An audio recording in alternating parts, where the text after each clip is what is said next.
ఫణి గారు ఎందుకోసం అన్న ఎప్పటికి ఎందుకు అక్రమ నిర్మాణం బాగా పడుతున్నాం? ప్రభుత్వ ఆదాయానికి భారీగా అండి ఇది. అంతేనా? దీని మీద ప్రజల మీద భారం వేయాల్సి వస్తుంది. ఈ అక్రమాధికారులు ఏం చేస్తారంటే వాళ్ళ జేబులు నింపుకుంటారు. అంటే వీళ్ళకు ఏంటంటే ప్రభుత్వం అయితే జీతం సరిపోదు, టీఏడిఎల్ సరిపోవు, ఏది సరిపోదు. నెలకు 10 లక్షలు లేని ఒక అధికారి నిద్రపోలేకపోతుండు. ఆ స్థాయికి దిగజారు. అంటే ఈ లెక్క ఎమ్మెల్యే కంటే ఎంపీ కంటే వీళ్ళు ఎక్కువ పాపం ఎమ్మెల్యేలు ఎంపీలు ఒకసారి దోచుకుంటారేమో. వీళ్ళది ప్రతినిత్యం నిత్యకృత్యం వీళ్ళది. అదే ఇది ఏందన్న వీడియో ఎల్బీ నగర్ ప్రధాన రహదారి మెట్రోకి ఆనుకొని భావన అనే ఒక బ్యాంక్ ఉంటుంది. ఆ బ్యాంకుకి ఆనుకొని ఈ నిర్మాణం జరుగుతుంది. ఏది షెడ్ నిర్మాణం without permission of GHMC or concern ఇవి మున్సిపల్ అధికారులు, టౌన్ ప్లానింగ్ ఆఫీసర్లు వాళ్ళు క్లియర్గా చెప్పేస్తున్నారు. మేము మున్సిపల్ అధికారులకు ముట్ట చెప్పాల్సింది ముట్ట చెప్పినాం, మధ్యలో మీకేమో అభ్యంతరం, మేము వాళ్ళు సరే సఖ్యతతోటే ఉన్నాం కదా అని అంటారు. అంటే ఒకసారి ప్రజలు కూడా తెలుసుకోవాలన్న ఉద్దేశం మీద వీడియో తీసిన సీక్రెట్ కెమెరా తీసుకెళ్ళి సీక్రెట్ కెమెరాతోని ఇది ఫ్రెండ్స్, ఇది అక్రమ నిర్మాణం షెడ్ కడుతున్నాడు అక్కడ. ఎక్కడంటే మెట్రో స్టేషన్ పక్కనే ఆనుకొని కడతాను. అయితే మున్సిపల్ వాళ్ళకు కాసులు ఇచ్చిందట. తద్వారా ఇక ఫణి గారు చెప్పినట్టు ప్రతిరోజు ప్రతినిత్యం వాళ్ళకు వికృత రూపం అయిపోయింది. వాళ్ళకు నెల నెల ముడుతుంటే వాళ్ళకు ఏమన్నా కానీ ప్రజలు చచ్చిపోతే వాళ్ళకి ఏందండి, ఉంటే వాళ్ళకి ఏంది, వాళ్ళ జేబులు నిండాలి. అసలు ఈ డబ్బులు వాళ్ళకి ఎట్లా అరుగుతున్నాయో కూడా అర్థం కాని పరిస్థితి. మరి చూడండి మిత్రులారా, ఎల్బీనగర్ ప్రధాన రహదారి మీద మెట్రో కానుకొని చూస్తే మీకు పూర్తిగా క్లారిటీ వచ్చేస్తుంది. కొద్దిగా ఫార్వర్డ్ చేద్దాం. ఇది చూడండి, అంతస్తులకు అంతస్తులు అక్రమ షెడ్లు. ఈ షెడ్లు చిన్న ఫైర్ యాక్సిడెంట్ జరిగిన లక్షల ప్రాణాలు అక్కడ బూడిద పాలవుతాయి. ఇది చూసుకుంటే తెలిసిపోతుంది. ఈ కమిషన్ డబ్బులు కావాలి, ప్రజల ప్రాణం అవసరం లేదు. ప్రజలు ఎట్టిపోతే ఏందండి, బతికితే మాకేంది, సస్తే మాకేంది.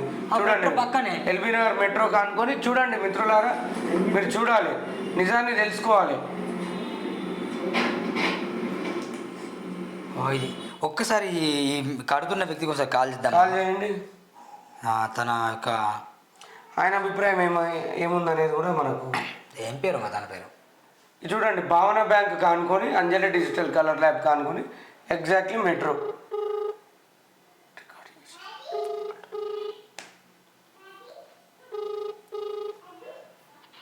హలో సార్, నమస్కారం సార్, గుడ్ మార్నింగ్. నమస్తే, చెప్పండి. ఇది ఎల్బీ నగర్ మెట్రో పక్కన భావన బ్యాంక్ ఉంది కదా?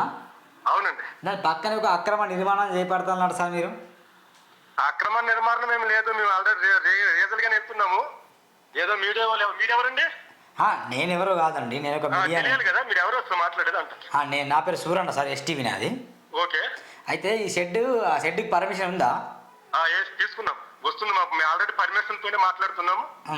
మేము వస్తున్నాం అక్కడికి, మీరు వస్తారు, రాగలుగుతారా? తప్పకుండా వస్తాం. ఓకేనా? రండి, మీరు రండి. రైట్.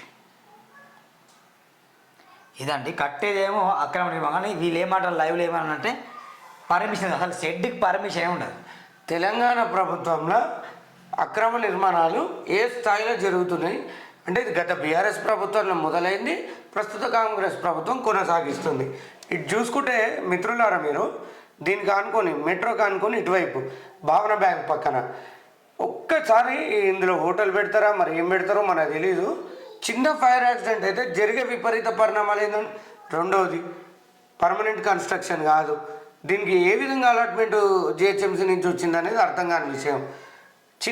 చిన్న ప్రమాదం ఎంత పెను ప్రమాదానికి దారితీస్తుందో మనకు. రెండవది ఎన్ని లక్షల పన్ను నష్టం అండి ప్రభుత్వానికి. ఈ బిల్డింగ్కి పర్మిషన్ తీసుకుంటే ఒక 15-20 లక్షల ఆదాయం వస్తుంది జిహెచ్ఎంసీకి. ఆదాయాన్ని గండి కొట్టమని చెప్తున్న అధికారులు ఎవరు? ఆ ఉచిత సలహాలు ఇచ్చి ప్రభుత్వాన్ని నష్టం చేకూరుస్తుంది ఎవరు? ఇలాంటి అధికారులు ఏం చేస్తున్నారండి? అధికారులు మీరు మాకు అర్థం కాదు. తిని పండుకుంటారు ఇంట్లో, మీకు ఉద్యోగాలు చేయడానికి చేత కదా, లేకపోతే రాజీనామా చేయండి. దేనికంటే మీరు ప్రభుత్వ ఉద్యోగులు ఉండేది కాకుండా పాండాపాలు పెట్టుకుని నడుపుకోండి, అది బెటర్ మీకు. ఈ అక్రమ నిర్మాణం మీద రేపు ప్రజావాణిలో జోనల్ కమిషనర్ గారికి కూడా నివేదిస్తాము. మరి వారేం చెప్తారో చూసి దాన్ని బట్టి మనం ముందుకెళ్ళే అవకాశం ఉంటుంది. అంటే ఇప్పుడు మనం అంతా జనాలు పిచ్చోళ్ళలాగా కనబడుతున్నారు అనమాట. వీళ్ళకు ఏది పడితే అది చేయడము అంతా మా రాజ్యం అన్నట్టు నడుస్తుంది. దీని మీద మనం తగు చర్యలు తీసుకోవాలని మన ద్వారా జిహెచ్ఎంసీ అధికారులకు విన్నవిస్తున్నాము. తీసుకుంటారా లేదా అనేది రేపు వేచి చూద్దాం. ఇదండి రేవంత్ రెడ్డి గారు ముఖ్యమంత్రిగా మీరు ప్రమాణ స్వీకారం చేసిన ఒక మంచి మాట చెప్పింది. మరి దాన్ని అధికారులు కొనసాగించట్లే. రొనాల్డ్ రాస్ కూడా మంచి మాట చెప్పిండు, అక్రమ జరిగితే సహించలేదని. కానీ ఇద్దరు కూడా సైలెంట్ ఉన్నారు. ఇప్పుడు వాళ్ళు చెప్తాను, వీళ్ళు చేస్తాను, వాళ్ళు చెప్పుడు వీళ్ళు చేసుడు లేదండి. బరాబర్ అయితే ప్రజలు కరెక్ట్గానే ఉన్నారు, అధికారులు తప్పుదో పట్టించి అక్రమ నిర్మాణాలను ప్రోత్సహిస్తున్నారు. సీఎం లెవెల్లో రొనాల్డ్ రాస్ వాళ్ళు బరాబర్ చెప్తాను, కానీ ఈ అధికారులు చేస్తలేరు. అవినీతికి అలవాటు పడి వీళ్ళు మొత్తం అక్రమ చర్యలు పర్మిషన్ ప్రభుత్వం గడ్డి కొడతారు. ఇది జరుగుతుంది. అక్రమాలపై, అవినీతిపై, ఇకపై అక్రమాలపై ఉక్కుపాదం మోపడానికి సూరన్న టీవీ ద్వారా సురేష్ గారు నేను ఇద్దరం పూనుకుంటాం. ప్రభుత్వాదాయానికి ఎవరు గంట కొట్టినా ఉపేక్షించేది లేదు. Right. Thank you for watching this video. Thank you.